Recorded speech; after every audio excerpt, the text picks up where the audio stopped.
Welcome to the Pestle, reviewing and breaking down movies to look for insights into the movie-making process. Hosted by Bender Bending Rodriguez and his shiny metal ass. Let's dim the lights, and Bender, dim your shiny metal ass. Welcome everybody to the Pestle. Today's show is brought to you by Rojack, the fastest way to find your robot's shiny metal parts. Install your Rojack today. Welcome everyone to the Pestle. I am Wes. And I am Todd. And we are filmmakers. We make things, sometimes behind the camera, sometimes in front. You just got nominated, I believe, for Best Actor in a local Austin film festival. How'd that feel, man? Cool. I mean, totally did not expect that at all. So when I saw that Justin had posted it, I was like, I had to read it a couple of times. Like, what? What am I looking at? What? Oh, that's my name. Oh, okay, cool. Awesome. I think with anything, anytime you get somebody else who's not your mom or your, best friend that says, hey, this was really good thing that you did, I think it kind of fuels you, I'm not about accolades. I don't really care, about getting that, but it does feel good to have somebody else. I mean, you'd be dead if it didn't. To have somebody else tell you hey, what you did that you care about was really good. Good enough to where we think it was the best. It was one of the best that was submitted. Right. And so when I saw that, I just I don't know. I felt really good, and I don't expect to win or anything, and I'm not even going to be able to be there, so it's frustrating. But it, if nothing else, it just kind of fueled me for continuing, for doing more, because for so long you just do things and nobody cares, nobody responds to anything, and you just kind of, you're left out. In the cold, questioning, should I be doing this? Does anybody give a shit? Is this something that matters at all? So yeah, it felt really good. And not just that I was nominated, but that the film was nominated for several categories. So that felt really good too, because it's I don't really care if I win, but I would rather the film win than me, because I want to be a part of something that's really good, that's awesome. And rather than me being the good thing that was a part of this other thing that was not so good. I would rather it be this bigger thing. So I would love it if Glow wins something. But yeah, it felt pretty cool. Pretty fun to see that. Congrats, man. Really proud of you. Thanks, dude. Thanks. Nice. Now I just got to make something else. Yeah, just got to keep going. I had an idea, and we can talk about it maybe at the end of the cast, or maybe after, or something like that, or maybe we'll do a bonus thing. I had an idea, but dude, yeah, okay, all about it. So yeah, I don't know. I'm excited to talk about today's film because it's one of your favorites. And so, what are we covering today? Today we are covering Forrest Gump from 1994. If you haven't seen this film, climb out from under your rock and go watch it. It is streaming on Disney Plus, I believe, right now. So if you wanted to watch it there, you could. But yeah, because we're going to spoil all the things. Yeah, we'll dive in. We'll certainly talk about some of the cinematography, some of the long takes, Vietnam. There's a scene, a shot in there that I just really love. Or, I mean, there's multiple. There's two, but I'll definitely dial in on one of them a little bit more. And also dive into some of the story and writing. We'll talk about destiny versus random chance and how Forrest Gump kind of illuminates some of those different aspects and other such stuff and things and stuff. And a quick synopsis of the film. The history of the United States from the 1950s to the 70s unfolds from the perspective of an Alabama man with an IQ of 75 who yearns to be reunited with his childhood sweetheart. It's directed by Robert Zemeckis, screenplay by Eric Roth, based on the novel by Winston Groom, cinematography by Don Burgess, featuring Tom Hanks as Forrest Gump, Robin Wright as Jenny, Gary Sinise as Lieutenant Dan, McKelty Williamson as Bubba Blue, Sally Field as Mrs. Gump, and Haley Joel Osment as Forrest Jr.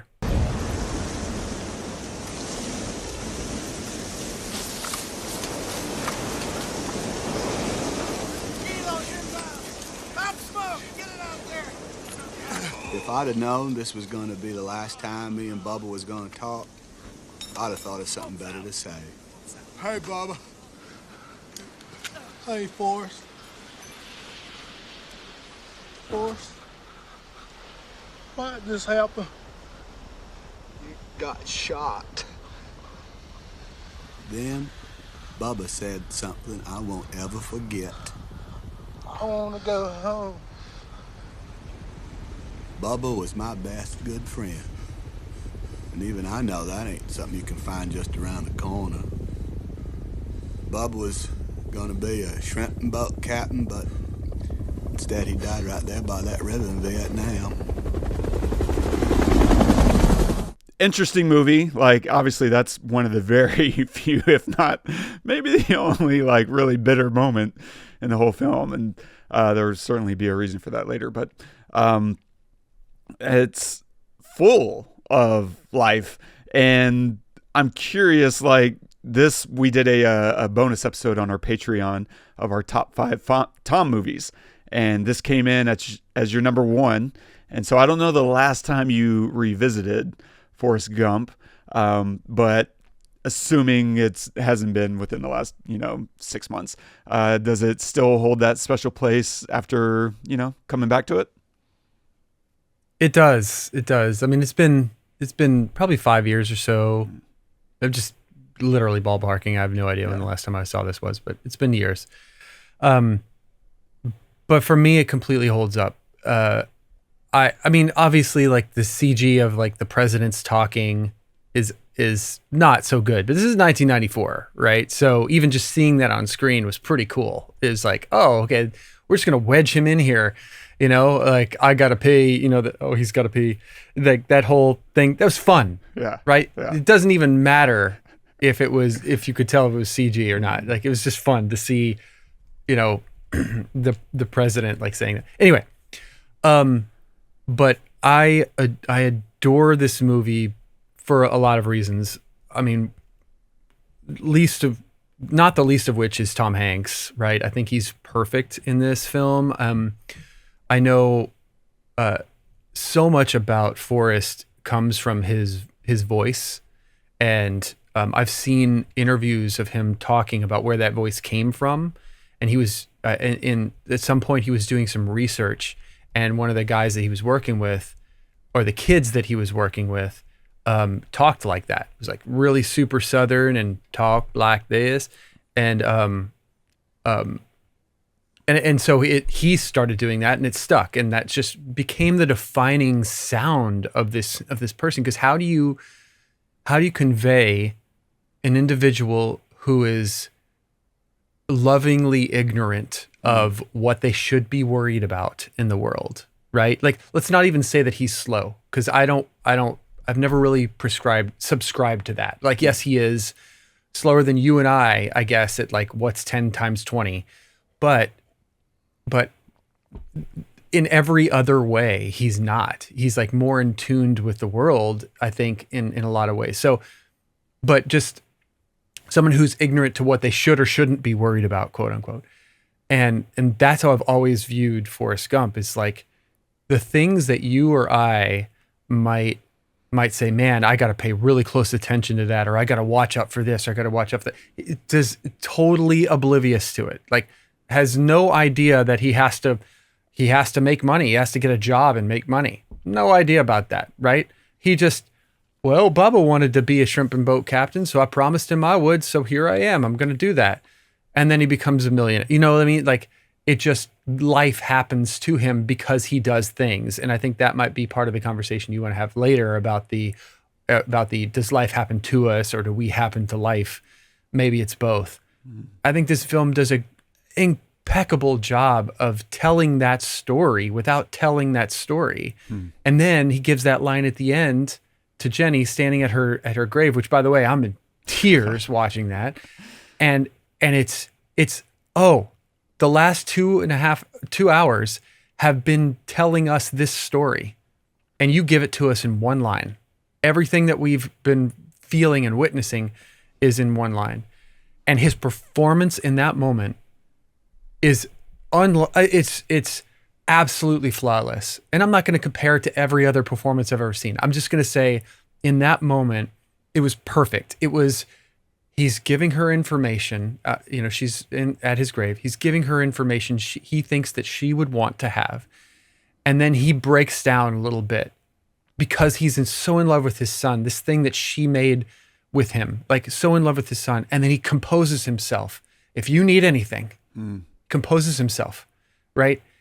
And just that of him giving her information, breaking down, and then composing himself, like is so amazing.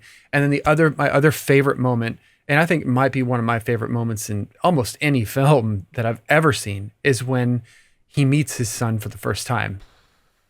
And he's in her apartment, and he tells her that he's her husband. And by the way that she does that, I think, is really beautiful. I'll tell you in a second, but I'll mention in a second. But and his reaction, I think a lot of like maybe less seasoned actors would have a bigger physical reaction, right, to something that's so surprising that you just not expect, right? But his is so subdued, and yet you see it. You see 1,000-ton weight come on his face, but he barely moves. It like barely does anything at all, and it's amazing actually. And then he says, "Is he smart or is he?" And he points to himself. So this whole time we've been thinking he doesn't know how slow he is. He's known the whole time. He understands. He's like, yeah, but it doesn't stop him from doing anything that he does. It's almost like everything that has happened to him is even more amazing now, because he knew he had adversity. He knew everyone is smarter and quicker than he is, mentally. And yet he still goes and plays football and gets a college degree and joins the army and wins the Purple Heart and saves a bunch of people and, like as a ping pong star and makes millions of dollars and runs across the country. All of these things. Nothing has stopped him, even though he's known that he's got this difference. And there's so many moments like that throughout the whole film that like are just so beautiful. And I think that Tom Hanks plays it so perfectly. I think that Robin Wright plays a beautiful Jenny. And just to circle back to how she tells him that, throughout the years of me watching this movie, I struggle with Jenny. I've struggled with that character because it's just, you want her to be nice to Forrest. And if she's not into him, to tell him she's not into him so he can move on. But the older I get, I think the more I understand her a little bit more, because we all go through things and we all fail and we all are mean or bad to other people or do things to other people that even if we don't know that they're like hurtful, you know what I mean? She might not know that she's really hurting him, or maybe she does, but she can't help it because of her upbringing, right? We are nurture. We are not nature. We are nurture. I firmly believe that. We're 90% nurture. And the way that she was brought up was really broken. And so her life was really broken. And the only crutch that she had to fall back on was that Forrest was always there. But her life is broken and she's searching for meaning because the meaning was taken away from her when she was a kid. Like I just have more empathy for her as I've gotten older. And then when she has her son and she wants to bring him, back into her life, she really wants to. I don't think it's her making up for time. I think it's her like wanting to give her son the father that her son deserves, and to tell Forrest, look, I know that we've had, this has been, crazy, but I do love you. I think she's always loved him. She just hasn't known how to express that. And so she does in these little bursts, you know? And so anyway, when she tells him that I named, like, his name is Forrest, I named him after his daddy. And he said, oh, he has a daddy named Forrest too. She doesn't beat around the bush. She immediately says, you're his daddy, Forrest. Like, almost like she understands that he needs to directly know immediately. Like, I'm not going to say any other words. I'm just going to say, you're his daddy. Because we want her to say that immediately too. But, you know, so many times in movies, they like beat around the bush and they say this additional lines. No, you're his daddy, Forrest. Boom. Because she wants to give that to him as fast as possible. And understands that, like, she doesn't want to confuse him. So she understands him.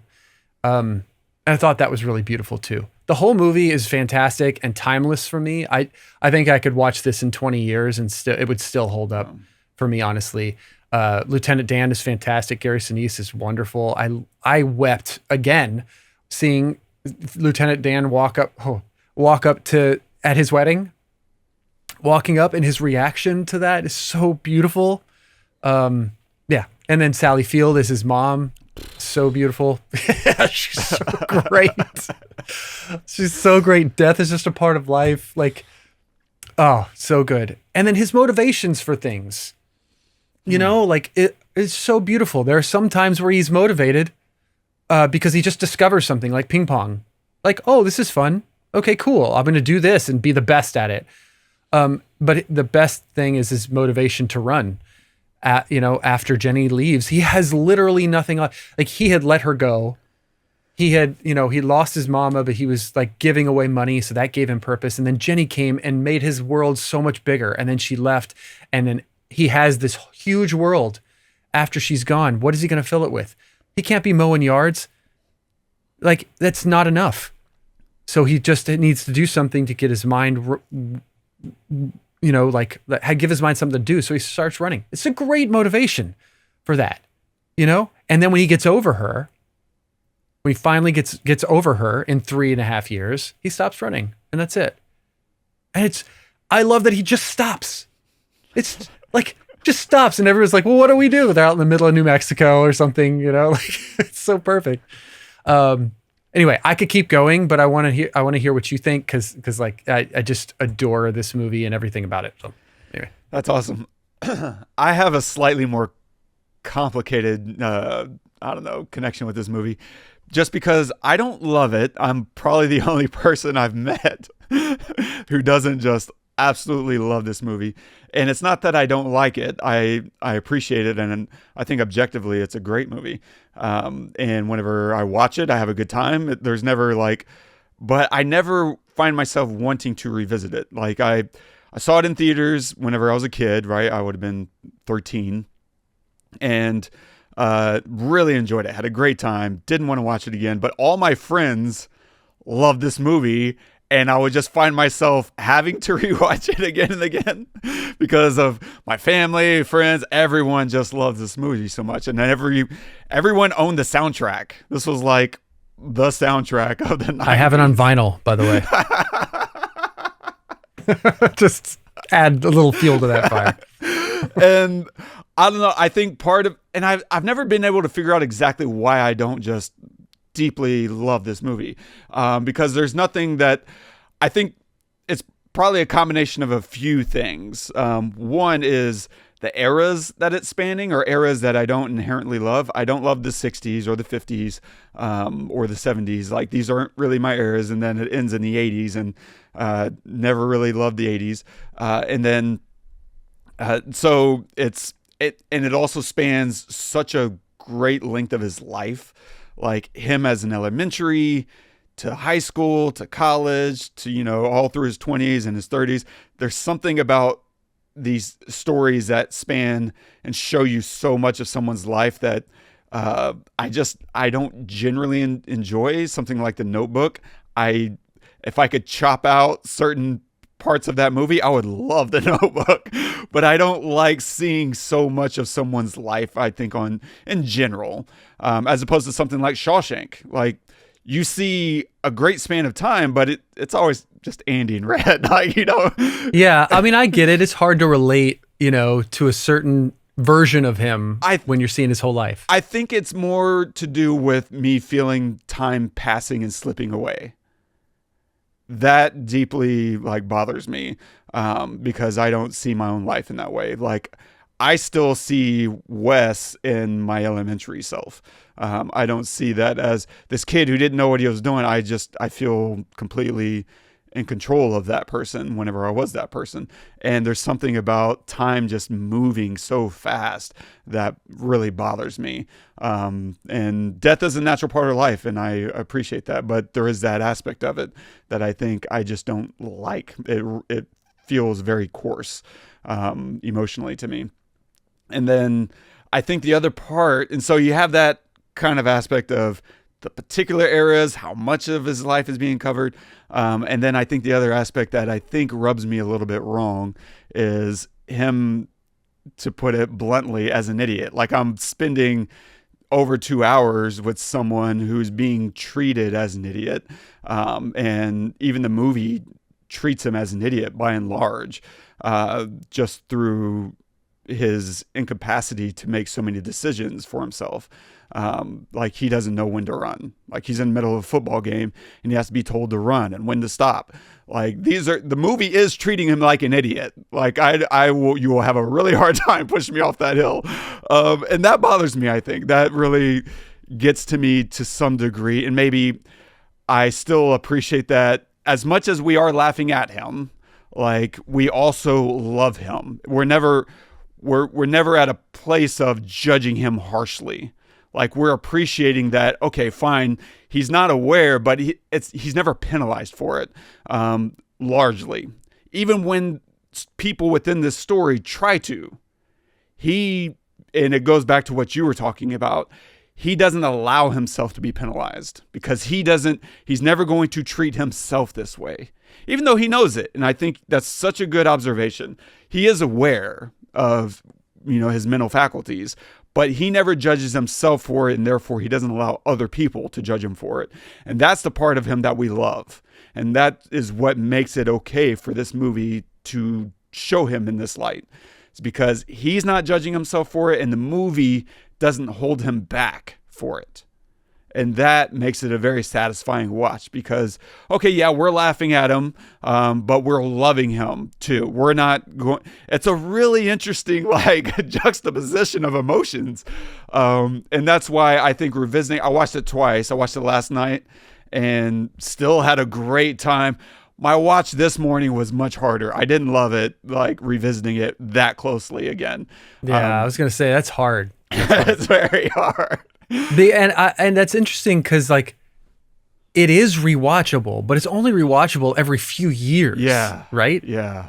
And that might go to your mention of it's spanning his whole life, and it's hard to latch on to one version of him or something. I don't know. It's exhausting. It's exhausting. Yeah. But if in those spates, of time that you give it, it is really beautiful, and I still really enjoy it. I mean, now, especially as an adult who's really fallen more in love with older music, 60s and 70s music, it is, I can now finally admit it is a banger soundtrack. I fully embrace it now. Hearing Jimmy, I mean, it's hard to be I would say Jimmy was the one tracking the song. Even as a kid, I was like, man, I don't know what it is about that song, but it's great. Whereas a lot of the other tracks, I'm like, oh, okay. But now, I mean, yeah, you have to play Sweet Home Alabama on it, but god dang it, I hate that song so much. God damn it. Maybe it's the musician in me. Everybody asking play Freebird or something, but I hate that band so much. Every time, every concert, you got to ask for it, right? Yeah. And so the other thing, I have mixed feelings. I've been thinking over the last day since I watched it last night. I was like, I think the whole story about the voice is a bit of a cover. They needed, because it goes to your point too, about they needed a way to convey that he's slower. And fine, maybe that's the official story, but I think they were looking for that voice. And it was like, oh, thank God we found it. But it's always vocalized as this accident, this happy little accident. It's like, I don't believe you for a moment.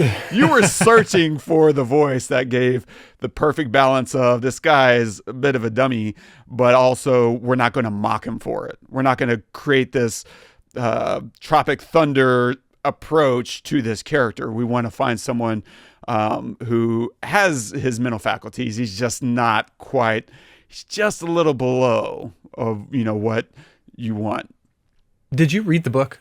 No, I've never read the book. Have you? No, I haven't. I'm just curious, like if it was initially set in the South or if they put it there because if you talk like this, you sound stupid already. Yep. And then if you add a little bit of long words, now all of a sudden you feel a lot slower. And maybe, you know what I mean? Over articulated, right?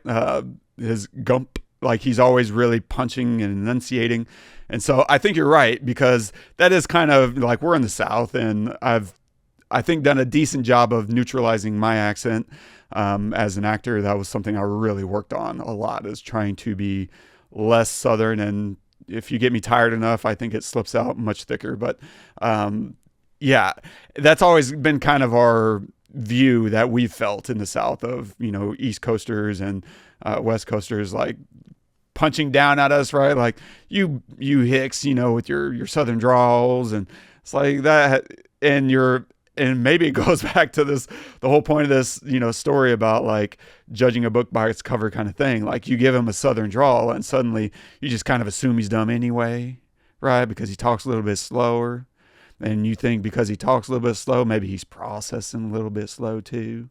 And obviously that was really good. That was really good. And it's just not the case at all, right? That's just, these are two different aspects of personality and historical kind of, not adaptation, but inheritance.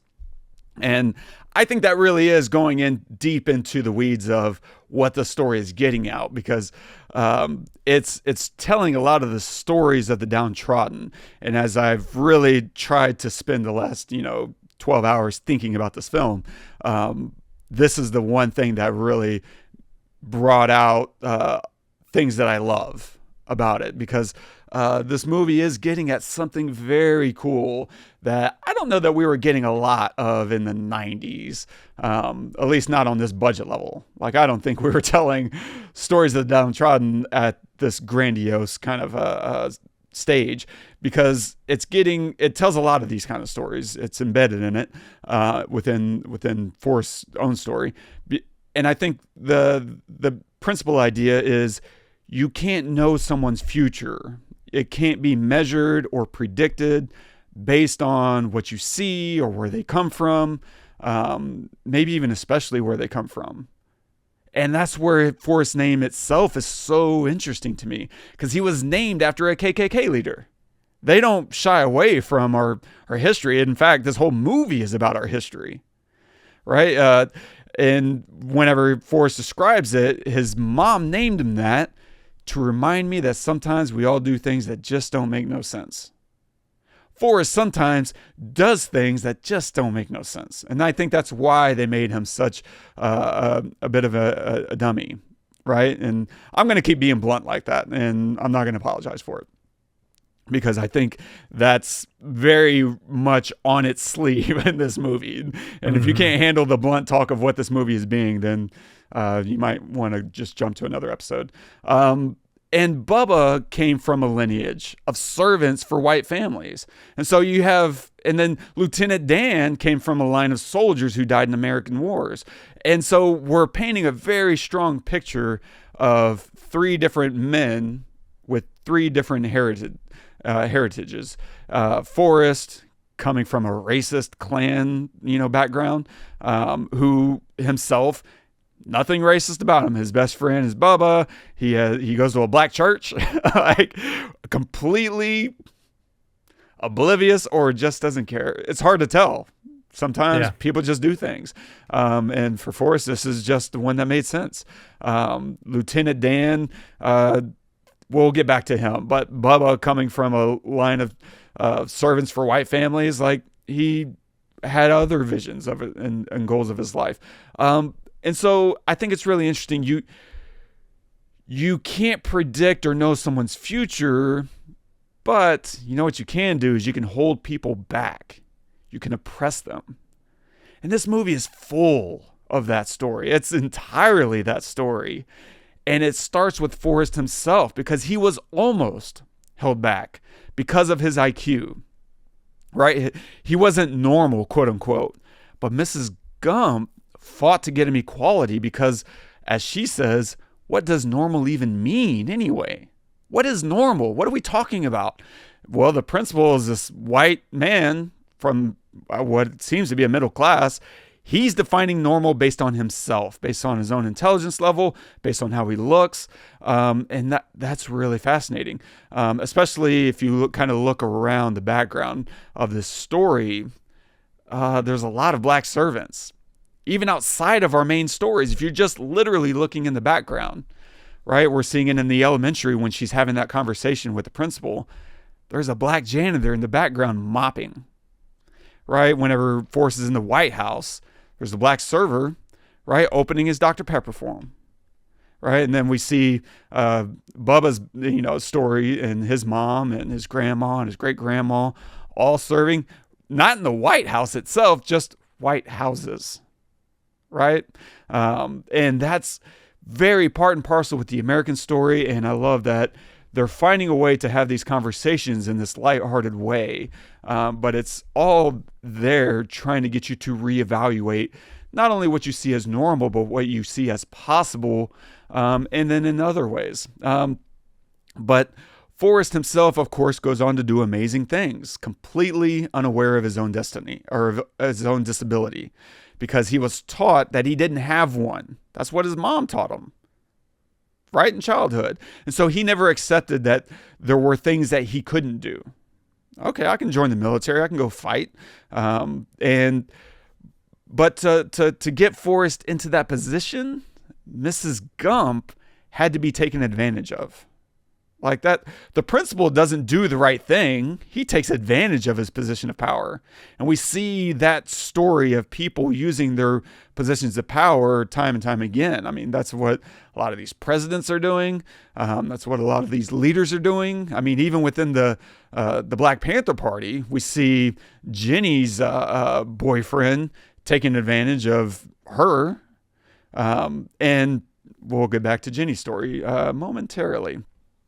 But if we look at all the other oppressed and disadvantaged people in this story, we can discover a lot about our country's history and also about what's possible and what eggs were there that never got a chance to hatch. And Jenny herself is really interesting because she has her own story to tell. She was abused, right? And you might think, oh, but she was rescued. Okay, well, one, you've planted a really bad seed within her, right? And even though, fine, she gets rescued, she gets into college, right? And that's possibility right there. Okay, fine. She had a bad start, but she met Forrest. She's finding people who love her, aren't going to take advantage of her. Cool. Gets into college, gets kicked out. And this is a dicey one because you can say the college had its own rules, right? She went to a women's only college and didn't allow Forrest to come visit her, all that kind of thing. She's having sex in the parking lot because she can't bring men home. When she does, you see her roommate kind of giving her, like, we feel some kind of way. The roommate never says anything, but you can feel that judgment in the room with her. And she ultimately gets kicked out because of sexism, right? She posed in Playboy, and the liberal college, doesn't appreciate her liberal approach to her own body and to sex. And so without college, she goes on to still try and make a difference and is met with sexism and misogyny pretty much everywhere she goes, right? On stage, she's trying to do that thing that she said she wanted to do. She wanted to reach people on a personal level, one-to-one, right? Sing on stage with a guitar, be like Joan Baez. And she gets harassed, right? In fact, she can't even go do it the way she wants. She has to be naked, right? It has to be her body on display for her to have a voice. And that's just such a contradiction because, fine, she gets naked, she gets on stage, but she's still not being heard, right? And she's not even getting to sing her own words. She's singing Bob Dylan's words. And she's naming herself after Bob Dylan. And so there's this really interesting aspect of she's never getting to be herself. And so the end result is she's still trying to find ways to fight oppression and to give people a voice. She's fighting the Vietnam War. She's trying to join with the Black Panthers to make a difference in the civil rights marches, and in every way she's getting oppressed, even within these places that are fighting against oppression. Like, how layered is that for women in this country, in that era especially? And so she turns to drugs, and she's looking for outlet, and eventually dies of what I assume is AIDS. I don't think they ever say AIDS, but she gives all the signs and symptoms of having AIDS. And then similar with Bubba, that's the clip that I played. Bubba had a dream of captaining his own shrimp boat and making a living, and he's got a plan for him and Forrest. But he dies in this political war, senseless. And he's asking Forrest, why did this happen?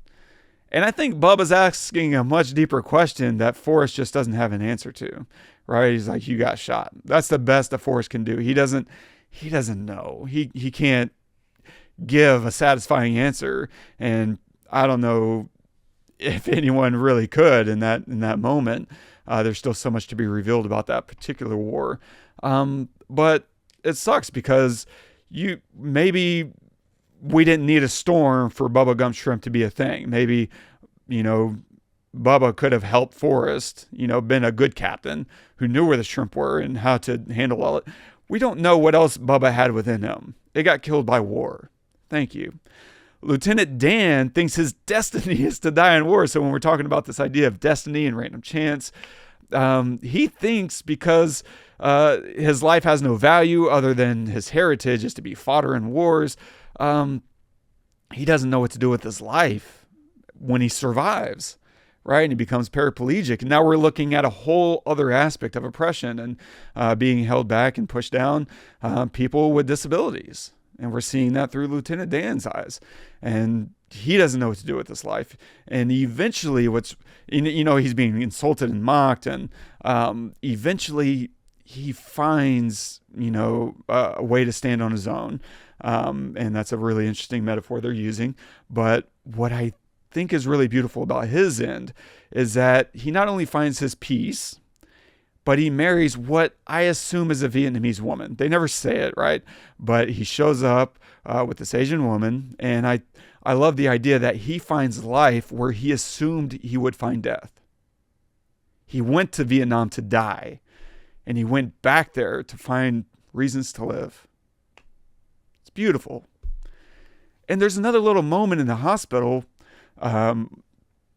where he pulls Forrest down. He's screaming. He's upset. He says, "Do you know what it's like to not be able to use your legs?" Yes, sir, I do, actually.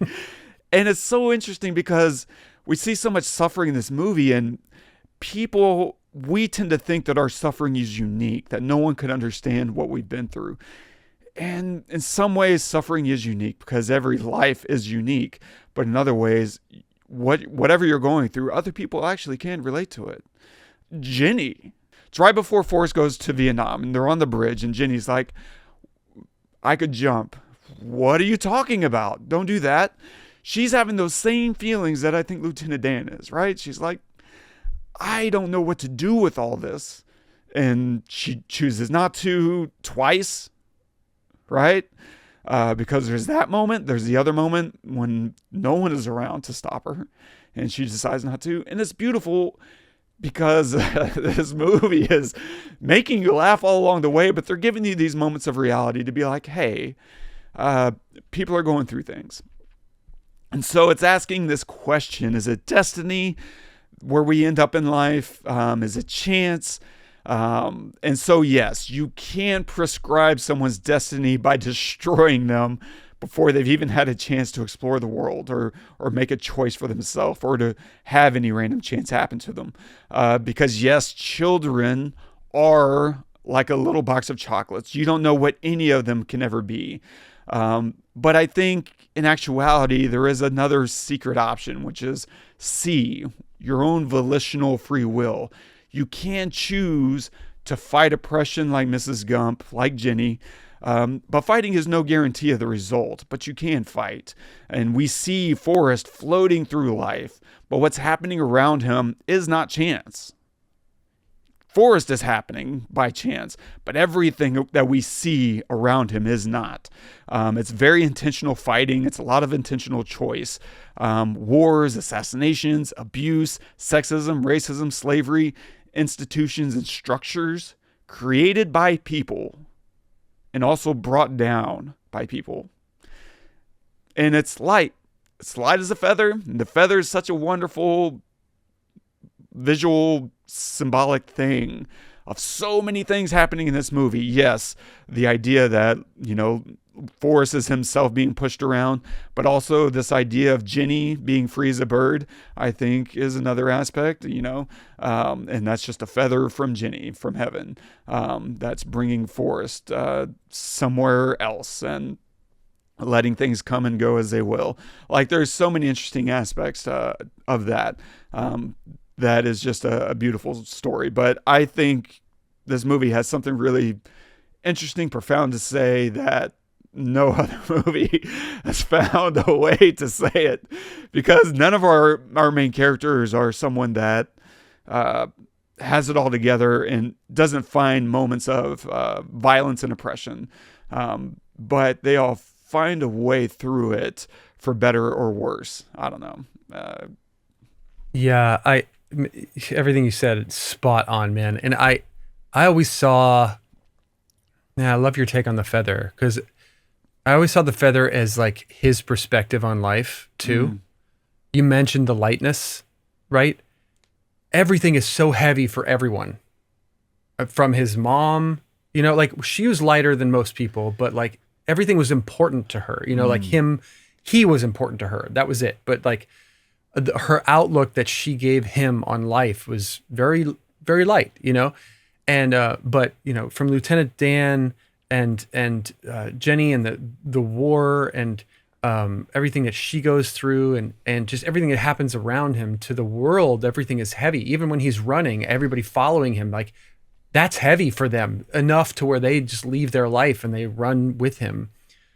But for him, everything is just the next thing. Yeah. Right? It's just the next thing. And he doesn't live this movie reminds me more than any other movie in the world to not live in the past, which is funny because it is the past, right? Yeah. To not live in the past and to not worry about the future. You have to live right now because that's the only thing that exists, and it doesn't even exist. Time is a construct that we have, and we're not going to get deep into that, but basically there is no past, there is no present, and nobody knows it better than Forrest. It's just the next thing, right? That's all he does. He got to the clearing in the war. Wait, Bubba doesn't think twice, runs back for Bubba, finds somebody, grabs him, takes him out. I still got to find Bubba, grabs him. He's not thinking of preserving his own life, of what might come in the future. He's just immediately trying to find Bubba. I love that you pointed out the scene of Jenny on the bridge with him, because that made me think also, like, all of these moments that happen that change people's trajectory in their life, Forrest was there for. And so you have all of this heaviness around all of these people, and you have the lightness. So I like to think that one reason she didn't jump is because Forrest was there and she knew he couldn't imagine why she would. Right? Yeah. Because if you're around somebody and they say, I totally understand, or you think that they understand it, right? Then you actually have somebody that they don't support you doing it, but they empathize with you, right? And so there's this, this other person can understand, right, why I would do this. But Forrest is there and he obviously has no idea why she would ever think to do that. And so she's thinking, well, why would I do that? I mean, he wouldn't ever think. So there's this just lightness, this element of happy ignorance too, that just kind of like brings her back just enough to where instead of jumping, I'm going to get in this car with a stranger and drive away, because that is way better, right? Like than that. And even when she's on the ledge later on, which I was like, with that music playing, You think that's oh my it? God. You think that's it? Like I remember first watching this movie, like she is 100% going to jump. And it wasn't even because of everything that came before it. It was because the music right then. It was the, what was it, Freebird, right? Was playing. And I'm like, it's getting faster and faster and faster. You know, like the solo is happening and you're thinking, yep, this is it. And I like to think in that moment, she thinks of Forrest. I like to think that Forrest is there with her. And because she is always there with him. Yeah. And like later she says, I wish I could have been with you when you were running. You were. I think he was always there with her. Anyway, yeah, there's just this lightness. And I think that that's such a beautiful thing to remind us, like, even though things are heavy and even though things matter, things do matter. They also don't, in a way. And you just have to do the next thing. I don't know. It's just such a freeing movie. And it doesn't mean that we can always be that way. Yeah. You know, some things are very important and you need to be the mom sometimes. And you need to do things that you don't know that you don't want to do and are not right to make something better for someone that you love or something like that. But it's a aspirational kind of like goal, I would think, you know, to be a little bit more like Forrest. Totally agree. One thing, so cinematography wise, this was interesting. So we start on a bus bench, which I find just a really interesting starting point for a movie. It's hard to find your in and your out, right? And throughout the film, Forrest has a number of kind of little benches. There's the literal bus stop bench at the beginning. There's another different type of bus stop bench that he's waiting on for his son at the end.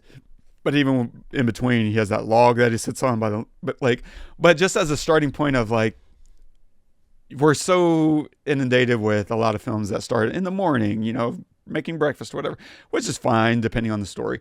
But I just find that like a really inspired place to begin. It's like, oh, we're just going to open on a bus stop. And it feels like you're already deep into the story.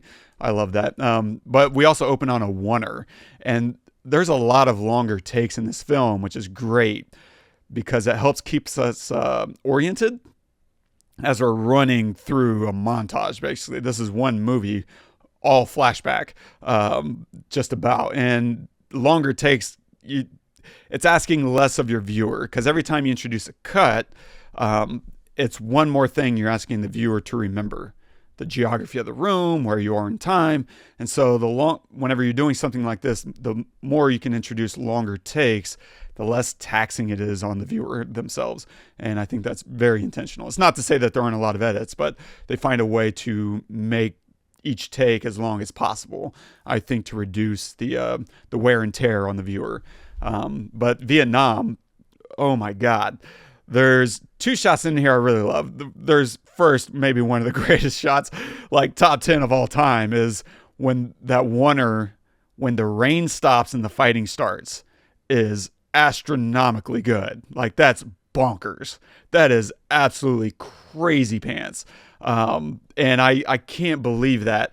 It takes a very seasoned hand to be able to execute that shot. The changing lighting, the choreography, like this, it's so masterful. It's worth studying for sure.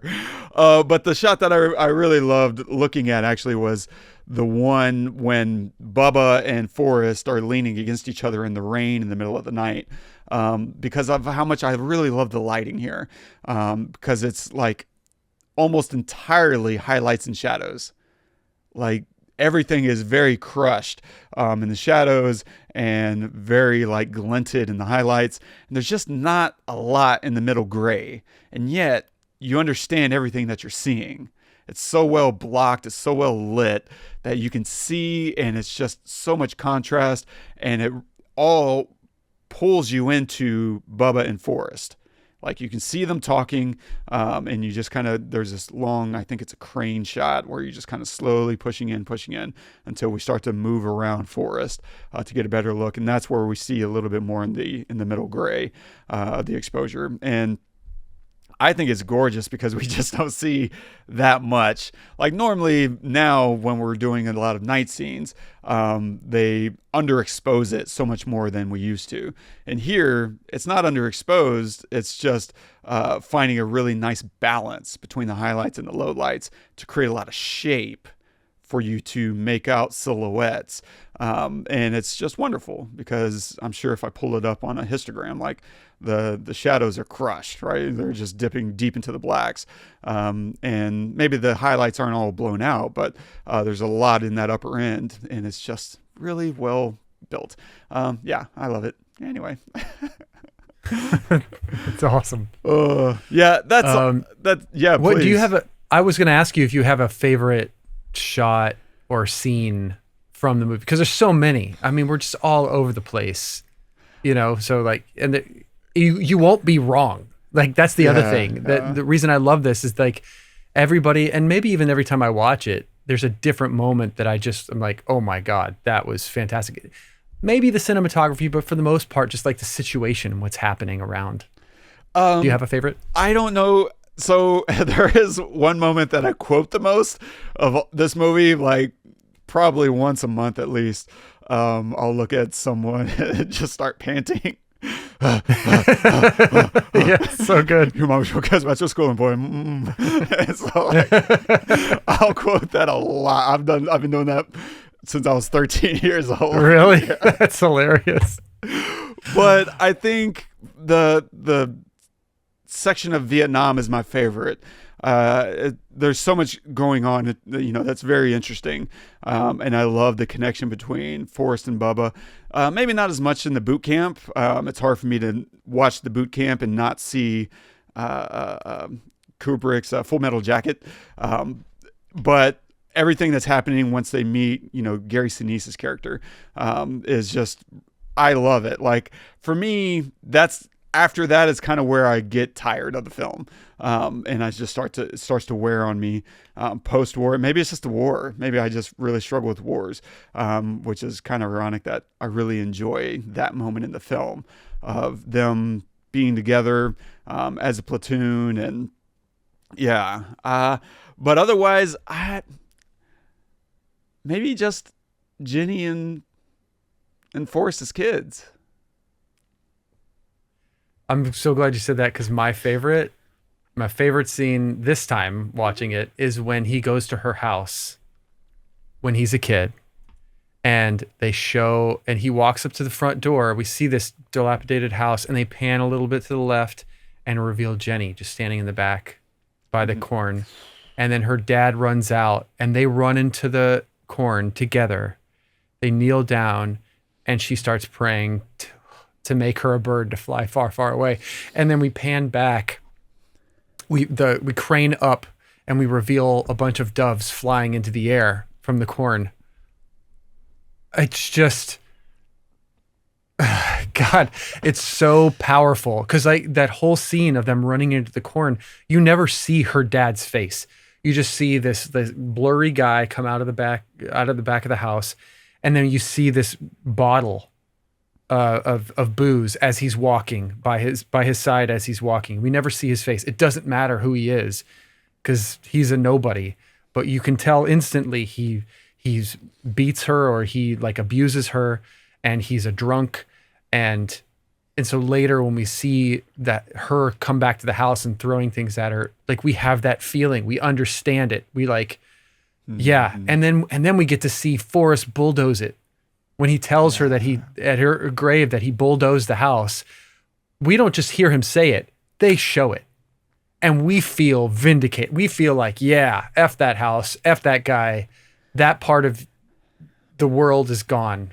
It's just, it's a beautiful, anyway, that scene is just fantastic. It is. And that moment you're describing with the bulldozer in the house, I think is just another echo of everything this movie is talking about. Like he chose, a person brought that structure down, and this movie is full of these little hidden structures of abuse and power. And yeah, because that house was a power structure in and of itself, right? You have a father and a child, and someone in authority abusing that authority.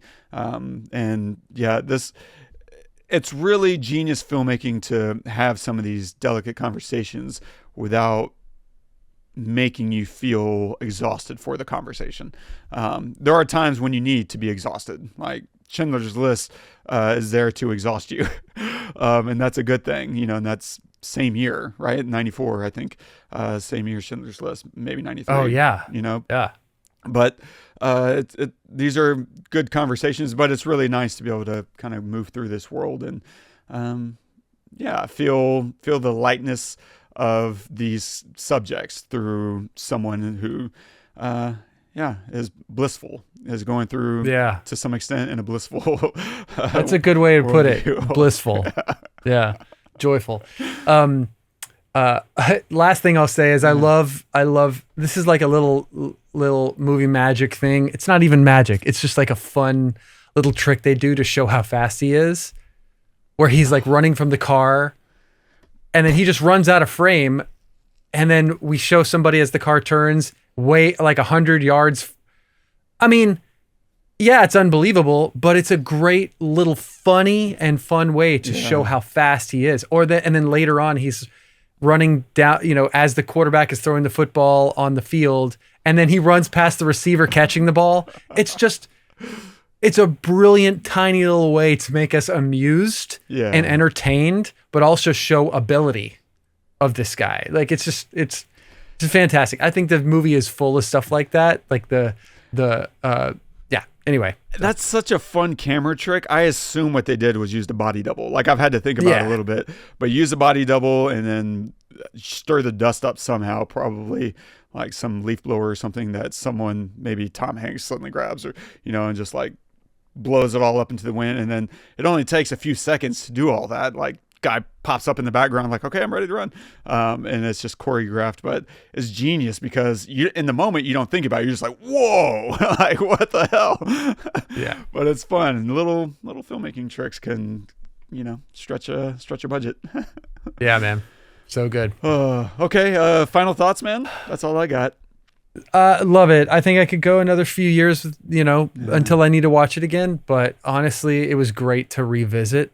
And I really, really enjoyed it, like every moment of it, to be honest. It kind of, it also reminds me of like I sound really old, but like a simpler time, because not only, in the times where this movie was told, the 50s, the 70s, whatever, but in the 90s, there still wasn't a lot of internet. There wasn't cell phones or anything like that. There was just, everything was a lot more analog, just like when this movie came out, just like in the story itself. Yeah. So I imagine in the 90s, this was even more relatable. I mean, it won the Academy Award, right? This is the Academy. Yeah. Because it was was this in Pulp Fiction the same year? Yeah, I think that was. I'm curious. I think it was. It was like Zemeckis versus Tarantino. I don't know. Anyway. Yeah, so this was a crazy year. So for 1994, you had Shawshank going against Forrest Gump, Pulp Fiction, and then Quiz Show and Four Weddings and a Funeral, which we're never going to win. Oh, my gosh. But Pulp Fiction and Shawshank, my God, man. Dude, crazy. It's kind of a shame because all three should have won. Yeah. But anyway, yeah, it's great to watch. Oh, man. Nice. So what are you going to recommend this week? Okay, this week I'm going to recommend, earlier this week, or last weekend, I was just looking for something to do and I put on the History Channel because I wanted to, or National Geographic because I wanted to, like, I don't know, watch something interesting. And I just randomly put on this movie documentary called Endurance. And if you haven't seen this, you have to go watch it. It's the story, and they have actual live footage of Sir Ernest Shackleton, who in 1915 tried to traverse Antarctica, and they got stuck in the ice for a year, and then had to find a way to survive in the ice floes, and it is. I was in tears at the end. Have you seen this? Yeah. When it came out, I watched it. Oh, you did? Okay. This like, It's I stuck had in no my idea. Head. It's been stuck in my head for years and years. Like anytime someone mentions an expedition, I think of this story, and it's so crazy. Yeah. Really? Dude, I'm so happy because I had no idea. I mean, this is what I think of whenever I think of when I'm watching Interstellar. The Endurance. now me too. Yeah. Now me too. That's why the ship is called Endurance. 100%. Yeah, that's just another layer of Nolan that's just like blows my mind. This is unbelievable. Just the sheer positivity that he had to have, and the will to live, and the will to save his men. He didn't care if he died. He was just going to save. It's unbelievable. And this documentary does a fantastic job of telling it, and at the same time in 2022 or 23 they're trying to find the actual ship itself in Antarctica. So then it's like happening at the same time. It's so unbelievable, and I was riveted the whole time. I want to watch it again. It's so good. So yes, Endurance. It's on National Geographic. Go freaking watch it. It is worth every minute. Hard agree. I'm going to recommend, I was tempted to recommend Robin Wright's The Congress, which is a trippy, crazy movie that is also dealing with some interesting dynamics of power. But I'm going to go back to Vietnam with another Robin Williams. I want to recommend Good Morning Vietnam, which is another semi-lighthearted approach to the Vietnam War. And it's just a beautiful and brutal inspection of that war through a different lens. And so if you've never seen, Good Morning Vietnam, highly recommend. It'll put you through the paces. But you're with Robin Williams, so you're in good hands. Yeah, that's funny. Like I haven't seen it in so long, but I feel like that. I feel like I remember that. Yeah. Like, oh, this is brutal, but I'm with Robin, so everything's gonna be okay. So yeah. And stay tuned for next week. There's a new movie coming out. It's based on a Stephen King short story, I think. It's called The Long Walk. And so I didn't run it by Todd, but I assume you're okay with seeing a new movie. Because why not? Bring it on. Yeah. All right. Let's do it.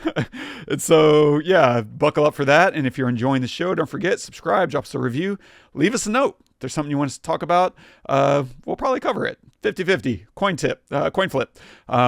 By chance or destiny, we don't know. And so if you want to comment on this episode, you can do that at thepestlepodcast.com/Forrest Gump. And our quote of the day is from Stan Lee. Sooner or later, if man is ever to be worthy of his destiny, we must fill our hearts with tolerance. Oh, we miss you, Stan. Man, so good. So good. Excelsior. And I love that it comes from a guy who created superheroes. Like, he created people who didn't kill, right? They saved life. They were tolerant of even the bad guys, right? Like, now we have a Batman, who's like dark and will beat the living crap out of people. But he was not like that before. Like when Stan invented him, well, he was like, Batman's DC, but oh yeah, I take sorry. your point. Yeah. But you get my point. Yeah. Like it's just great that it comes from a guy who invented superheroes. Yeah. So anyway, Agreed, man. I mean, this is such a great way to, I think, approach the world. It's so easy to grab moral high ground and start condemning and bashing everyone different from you. But this idea of, if we're ever going to be worthy of our destiny, we have to fill our hearts with tolerance. You know what? This world is going to be filled with vile people that are vile according to you, whatever that means. And that's the interesting thing I find about the word tolerance, is there's no objective tolerance.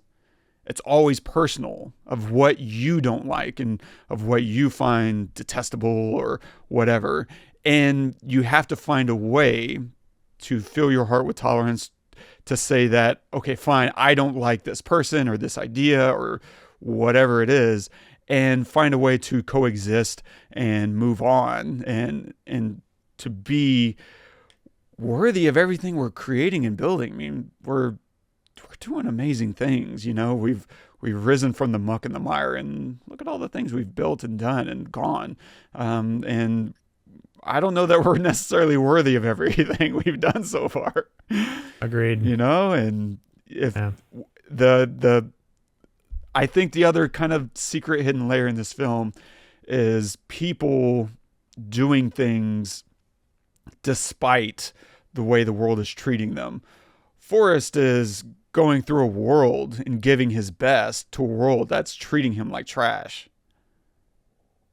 Like, the way he's viewing the world is not the way the world is viewing him. He gets offered this amazing job to cut the grass, and he's not even charging for it, right? This dude's probably close to a billionaire at a certain point, and yet he's not viewing the world as this detestable thing. Instead, he's just kind of going through it and saying, that's okay. I'm not going to be judged. I'm not going to judge in return. And I think if you're going to create the world that you want, sometimes, maybe more often than not, you have to learn to stop not just accepting the judgment that's put on you, but also be the first to extend a hand to the world that's treated you so harshly and treated you so oppressively, because the oppressor is never the first to do it. That's the cold reality. The oppressor never says we were wrong. Instead, you just kind of have to say, oppressor, I'm going to go and coexist with you anyway. I'm going to tolerate you. And that's the hardest part. The hardest part is extending love to people who have only extended hate. And that's kind of the other takeaway. Not just from this movie, but from what Stanley's talking about. That's the colder side of tolerance, is tolerating people who didn't tolerate you. Great. Well said. I mean, the only other thing to say is I love the music in this film too. And it tells like a really beautiful story of like when you should be worried about something, or when something fun is about to happen. Like when he's about to start running, like we have this like triumphant kind of music or whatever, from Silence, the clip you played, Silence, right? So they have a good idea of like when to have music, when not. And the music really helps tell the story of how you should be feeling, which is that's the purpose of music in a film, right? To help you know, should I be scared? Should I be excited? Should I, be stressed? Like, and it does a great job. It's so, this is why I said at the outset, like, I have my whatever strange issues that I can't even wrap my head around. But this is why I think objectively it's an incredible movie, because it's doing so many complex, complicated things with its story, with the characters and their journeys and how they react to the world in so many ways. It's not one thing. And what makes that incredible to me is it's giving you this outset, this approach of being a simple thing when it's anything but simple. There is no simple story in this simple person. Yeah, 100%. Yeah. Oh, I had such a good time talking about this with you. Thank you guys. Yeah, so good. Thank you guys so much for joining us. Make sure to like us and subscribe wherever you get your podcasts. It all matters. And if there's a film that you'd like to see us talk about or pick apart, please let us know. Maybe we will cover it. Who knows? Until next time, I'm Todd. I'm Wes. Go watch some movies. Stupid is as stupid does. I got nothing. Yeah, that's true. That is how he ends. It's perfect. It's perfect. Oh, and they have so many great shots of like he and his son fishing, and both their heads are tilted the same way.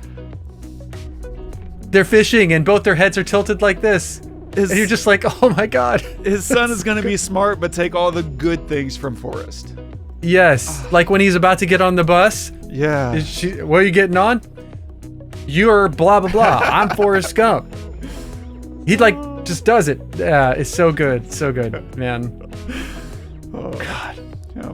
And you just know that Forrest is just going to sit there all day, I know, right? every day, Absolutely. and wait for his son. It'll be years before his son is finally like, Dad, you don't sit here all day waiting for me. Yeah, exactly. You got anything better to do than just sit here all day? That's got to be pretty brutal. Oh, So good. well done, man. Oh, I'm still recording. Yeah, me too. Cutting.